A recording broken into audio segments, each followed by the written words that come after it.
جناب فاروق اعظم رضی اللہ تعالیٰ عنہ سرکار جب مکۃ المکرمہ کا طواف کعبہ کرنے کے لیے روانہ ہوئے، تیاریاں مکمل ہو گئی، میرے نبی سرکار نے اپنے غلام جناب سیدنا فاروق اعظم رضی اللہ تعالیٰ عنہ سرکار کو بہترین جملوں سے نوازا کہ اے میرے بھائی، جب خانہ کعبہ میں جانا ہمارے لیے بھی دعا کرنا اور ہمارے لیے بھی بارگاہ خداوندی کے اندر التجا کرنا، عرض و گزاری کرنا۔ اور جناب سیدنا فاروق اعظم رضی اللہ تعالیٰ عنہ سرکار فرماتے ہیں، قسم ہے اس ذات کی جس کے قبضہ قدرت کے اندر میں عمر بن خطاب کی جان ہے، جب میرے نبی سرکار نے مجھے بھائی کے لقب سے نوازا ہے تو میرے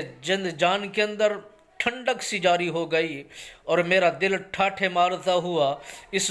بات کی گواہی دے رہا تھا، دنیا کے اندر جتنی بھی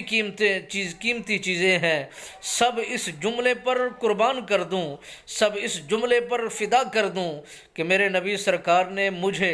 اپنے بھائی ہونے کا لقب عطا فرمایا اور مجھے دعا مانگنے کو بارگاہ خداوندی میں مجھے یہ بات بتائی کہ بارگاہ خداوندی میں بیت اللہ شریف میں جا کر کے ہمارے لیے بھی دعا کرنا،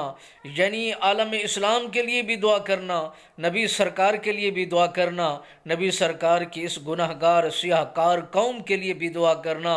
اور جناب فاروق اعظم رضی اللہ تعالیٰ عنہ سرکار کا مرتبہ و شان